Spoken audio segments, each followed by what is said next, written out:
Hi, I'm Frank and welcome to my wood turning channel. I was lucky enough to get some sumac. It's very large. Normally sumac doesn't come this large. So I'm going to cut some of this stuff up today and do a two-piece hollow form. So the first part of the process is to basically cut it to size and then rough turn it. And then we'll see how far I can get with that, because I'm going to have to rough turn it, let it dry, and then come back to it once it's dry and then do the final turning later. So this may be a two-part video, I'm not sure yet, but let's get the process started and we'll see how far we get.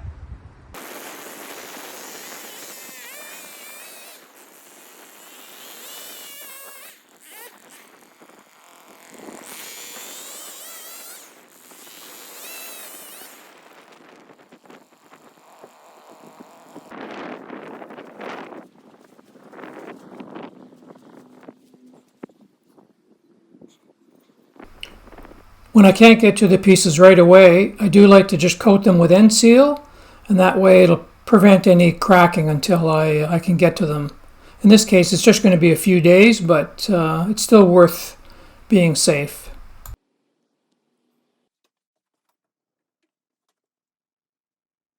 I'm going to start with this crotch piece between centers, and really I guess it doesn't matter which piece I start with. I'm doing every one of them basically exactly the same way.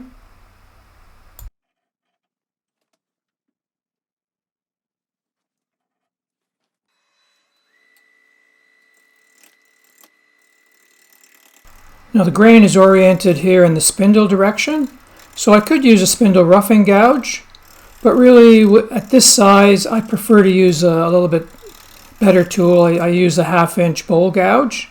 I just find it's more stable and does a little bit better job.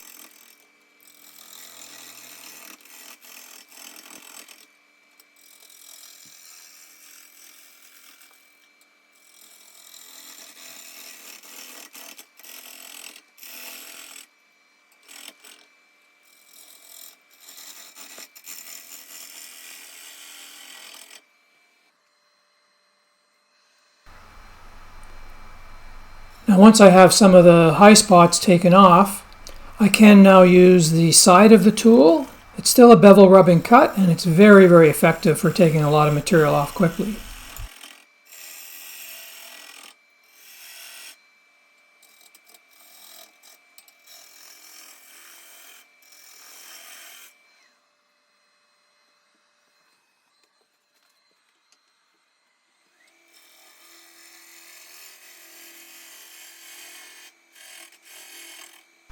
From this angle, you can get a better look at just how I'm doing the rough shaping.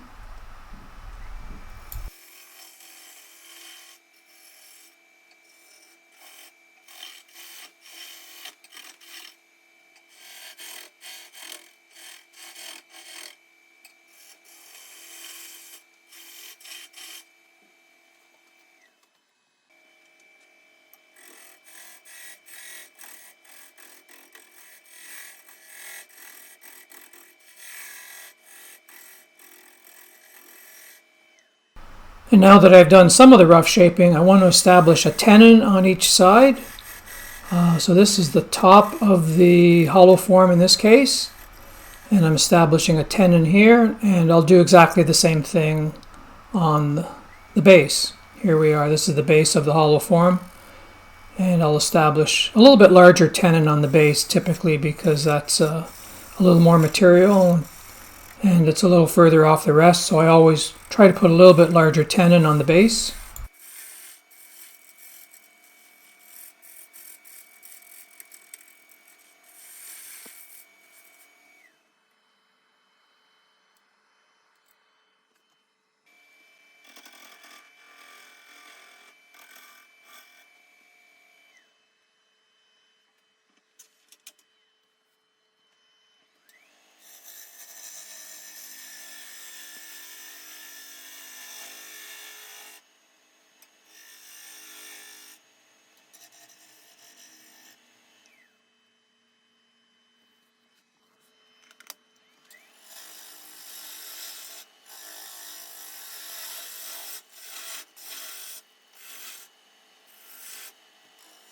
I'm going to finish my rough shaping and then mark my high spot where I want to split the vessel. And I'll just go in with a parting tool as far as I can.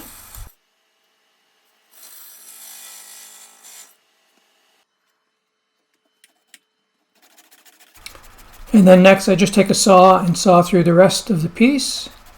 And I have 2 halves to work with then.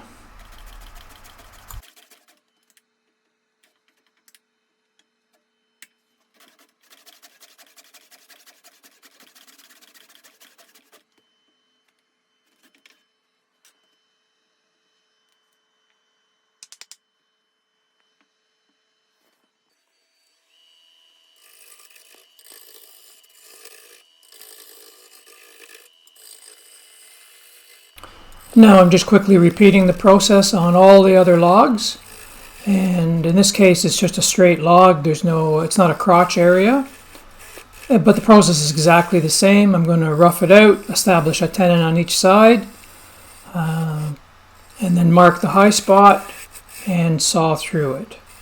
Now this is wet wood, so all of this is just rough turning to a certain thickness, and then I'll coat it with NCO and let it dry.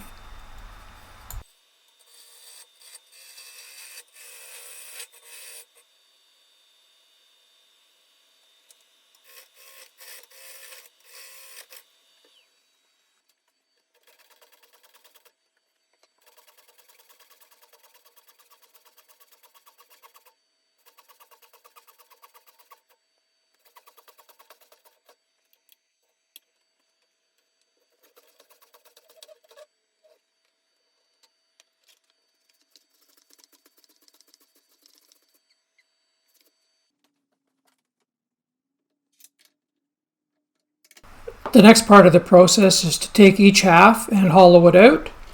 And the simplest way I know to do that is to just start with drilling a hole down to my desired depth. This one happens to be the top of the hollow form, and I'll drill down fairly deep, almost through the tenon actually.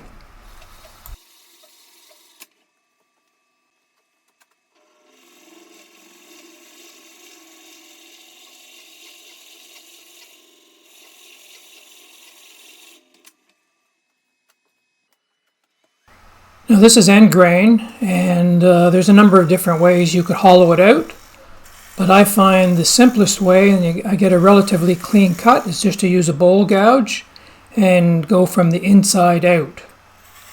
Here it is again. So it's the same way you'd be cutting a goblet.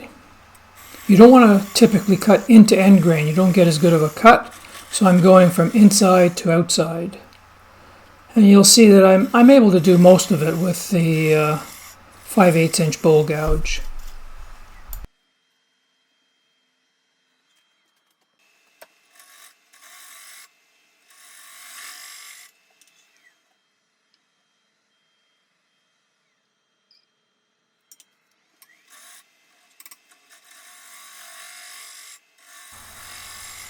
So I'm looking for a relatively consistent thickness throughout the whole piece, and it's probably sort of 1/2 inch or 5/8 of an inch thick. And there's my roughed out piece. Now I'm going to do exactly the same thing to the base of the hollow form.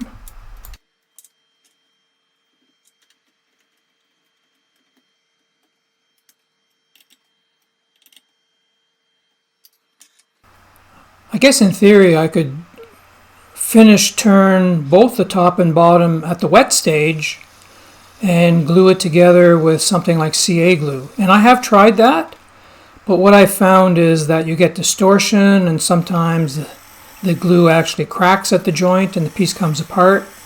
So I don't do that anymore. Now, if I have wet wood, I'm going to rough turn it first, let it dry, and then return it.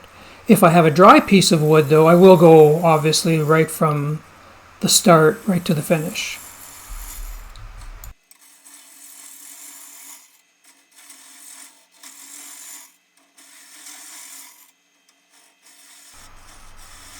Now I've left a little bit of extra material on the bottom just for stability, So now that it's hollowed out, I'm going to take a little bit of that material back down to get closer to its final shape.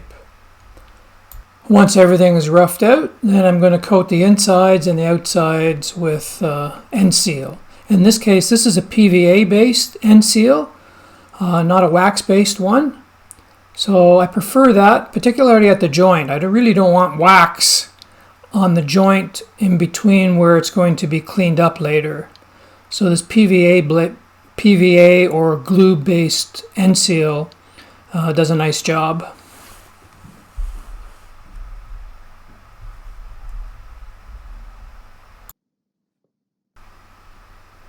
Once the end seal is almost dry, I'm going to pop all of these into my kiln and then just wait a few months until they're all dry. I'm going to show the next part of the process with this roughed out piece that was done a long time ago. So the same process was used, and I'm going to do the finish turning on this just to show you the process. So the first thing to do is to true up the tenon on both sides. You can use a jam chuck or whatever to mount this again, but in this case the diameter was such that I could just use my larger jaws on the headstock to center it, and then there was a little hole in the bottom so I could put my tailstock there, and now I'm just basically just truing up the tenon. That's all I'm doing in this stage, and I'll do that to the top piece and now to the bottom piece.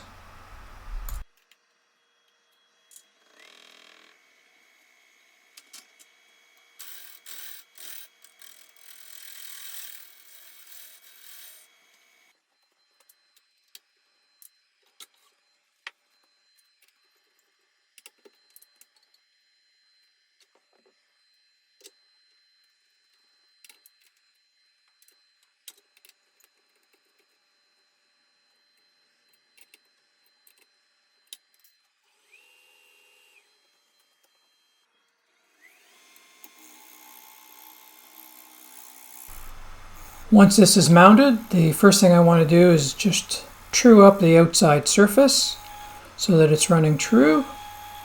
And here I am using the spindle roughing gouge because, again, this is spindle grain where the grain is running in the same direction as the bed of the lathe.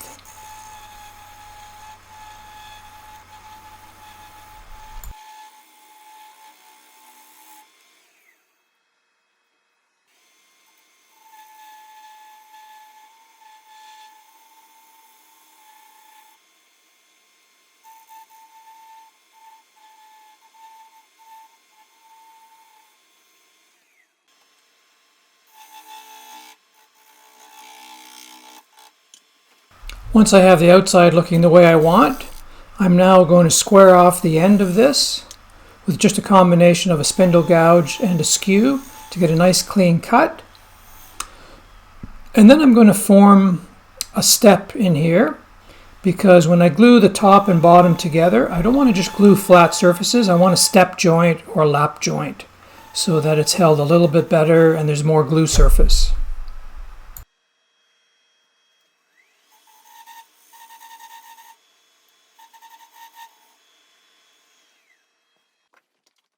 This piece was so long and thin that I actually resorted to my one-way hollowing system to clean out the inside. And you can also see that I used my Vicmark Steady Rest. Yeah, there was just too much vibration and it was too deep. Otherwise, I would just sort of hollow the inside out with traditional tools.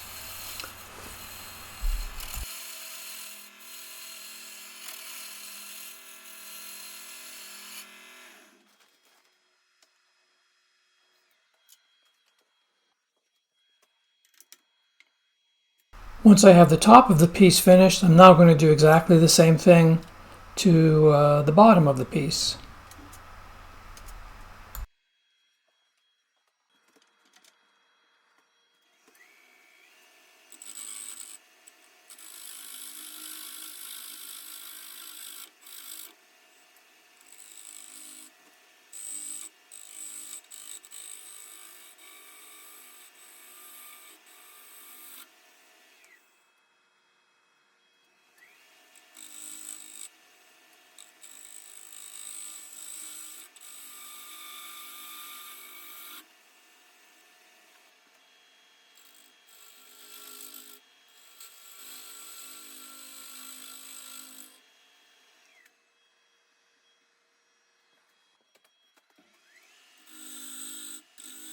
Now I'm doing the step joint in the base piece, and you'll see I'll go back and forth and just fit it in so that it's a good fit. There we go. Now it fits really well, and I'll be able to glue that up.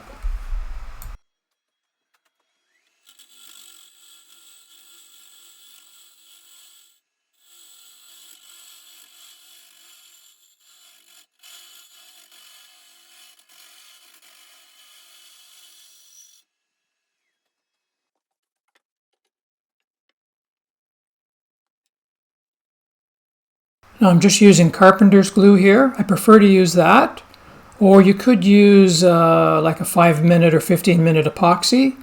I would not use CA glue. I find it's a little bit brittle, and I have had a piece like this come apart afterwards using CA glue, so I don't use that anymore for this type of glue joint.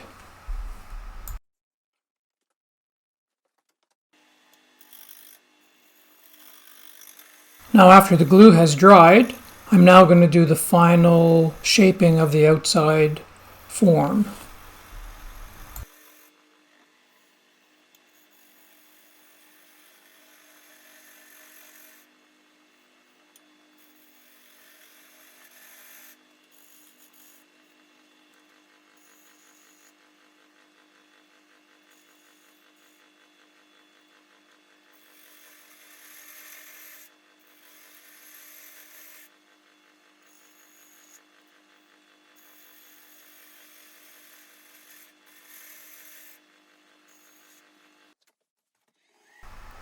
I usually now drill the opening out to the desired thickness, but here you can see it didn't work out too well. It kind of didn't line up really well, so I'm going to have to clean up that inside surface. Fortunately, nothing cracked or broke, so I just have to clean up that inside surface and blend that all in.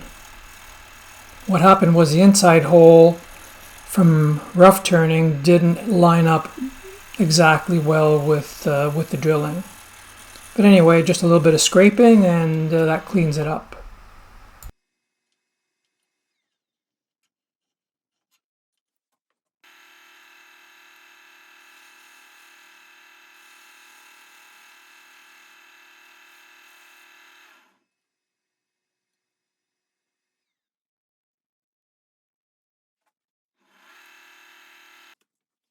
I did leave the base a little thicker to minimize vibration at the top end. So now that the top end is all finished the way I want it, I'm just going to finish off this base area and just get a pleasing looking shape.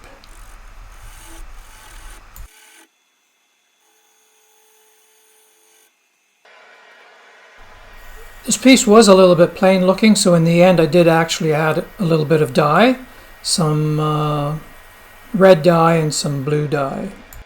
The glue joint is always somewhat visible, so I take a skew and usually put 2 or 3 lines. In this case I'm just using 2 lines, one right on the glue joint and another one somewhere else.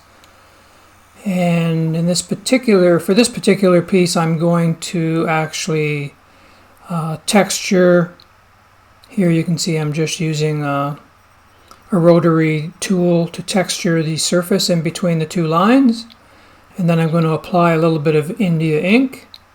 And then you'll never know that there was a seam there or that this was a 2-piece hollow.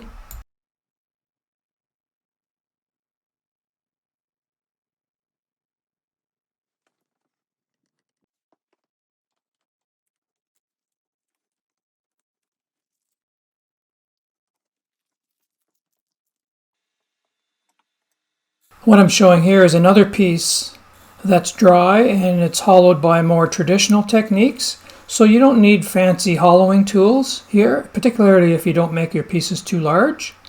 So I'm just using a 5/8 inch bowl gouge and a negative rake scraper. And with those 2 tools, basically I did the entire hollowing for this piece. And I'll show the finished piece at the end.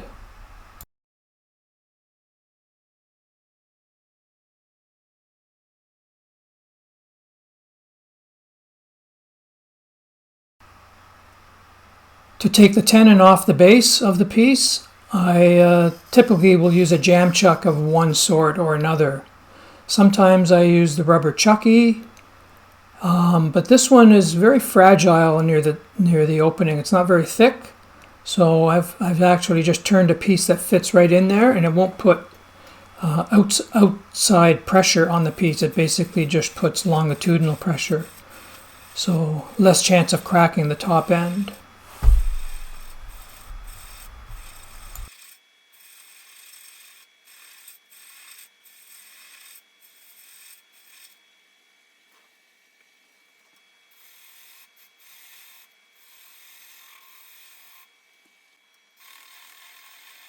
I'm going to finish off the base here by just using a combination of parting tool and spindle gouge, and I'll get in as close as I can.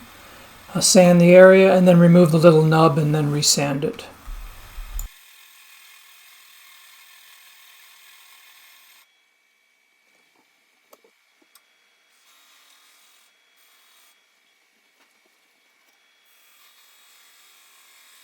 So that's it. That kind of shows the whole process for going through making a two-piece hollow form.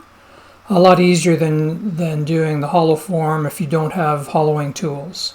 Stay tuned for a few pictures. Thanks for watching.